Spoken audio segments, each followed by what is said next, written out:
नमस्कार दोस्त, अगर आप सब यह वीडियो पसंद आए तो हमारे YouTube चैनल को सब्सक्राइब जरूर करें। नेक्स्ट पार्ट के लिए कमेंट जरूर करें। अपने दोस्त को भी यह वीडियो जरूर शेयर करें।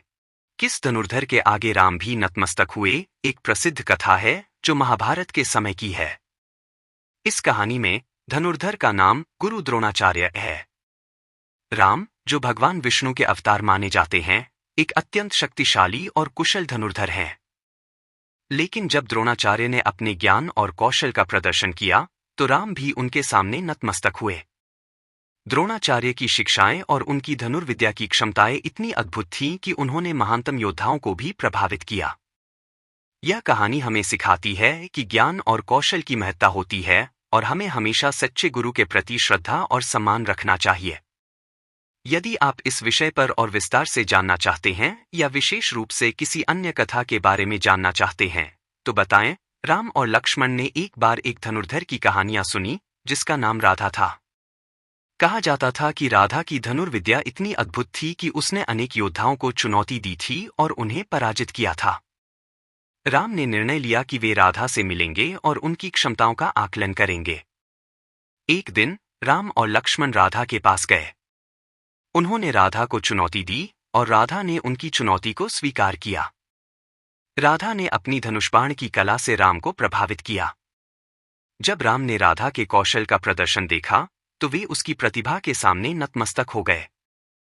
उन्होंने राधा की तारीफ की और कहा कि वे उसके समक्ष हार मानते हैं। शिक्षा। इस कहानी से हमें यह सीखने को मिलता है कि असली शक्ति और महानता का एहसास तभी होता है जब हम दूसरों की प्रतिभा और कौशल का सम्मान करते हैं। एक समय की बात है जब भगवान राम और लक्ष्मण वन में घूम रहे थे। उन्होंने सुना था कि अर्जुन, जो कि पांडवों में सबसे महान धनुर्धर हैं, अपनी धनुर्विद्या में अनपैरालेल्ड है। राम को उनकी क्षमताओं के बारे में जानने की उत्सुकता हुई और वे अर्जुन से मिलने का निर्णय लेते हैं। राम और लक्ष्मण अर्जुन के पास जाते हैं। अर्जुन ने अपनी धनुष्बाण की कला का प्रदर्शन करना शुरू किया। उन्होंने अपनी तीरंदाजी में इतनी कुशलता दिखाई कि उनके तीर ने लक्ष्य को बिना चूक के भेद दिया। राम ने देखा कि अर्जुन ने एक कठिन लक्ष्य को कितनी आसानी से भेद दिया। राम ने अर्जुन की प्रशंसा की और कहा, तुम्हारी कला में कोई संदेह नहीं है। मैं तुम्हारे सामने नतमस्तक होता हूं। इस प्रकार राम ने अर्जुन की महानता को स्वीकार किया और उनके प्रति सम्मान प्रकट किया। शिक्षा। इस कहानी से यह संदेश मिलता है कि सच्चे योद्धा और कुशलता को मान्यता देने में कोई हिचकिचाहट नहीं होनी चाहिए। हमें हमेशा दूसरों की प्रतिभा और मेहनत का सम्मान करना चाहिए। किस धनुर्धर के आगे राम भी नतमस्तक हुए की कहानियों का संकलन एक महान कथानक है। यहाँ एक संक्षिप्त रूप में एक ऐसी कहानी प्रस्तुत है जिसमें राम एक महान धनुर्धर के सामने नतमस्तक होते हैं। कहानी राम और परशुराम। राम, लक्ष्मण, परशुराम। ऋषि मुनियों का आश्रम। कथा। एक समय की बात है जब भगवान राम और उनके भाई लक्ष्मण जंगल में थे। एक दिन उन्होंने सुना कि ऋषि परशुराम, जो एक महान धनुर्धर और ब्रह्म ऋषि हैं, अपनी अद्वितीय धनुर्विद्या का प्रदर्शन कर रहे हैं। राम ने उनकी महिमा के बारे में बहुत कुछ सुना था और उनका कौशल देखने की इच्छा रखी। राम और लक्ष्मण परशुराम के आश्रम पहुंचे।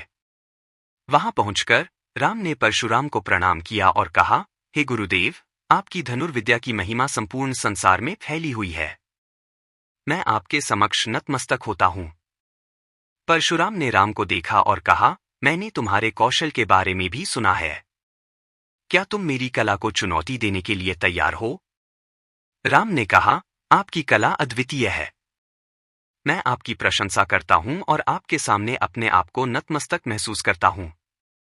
शिक्षा। इस कहानी से हमें यह सीख मिलती है कि ज्ञान और कौशल का सम्मान करना चाहिए।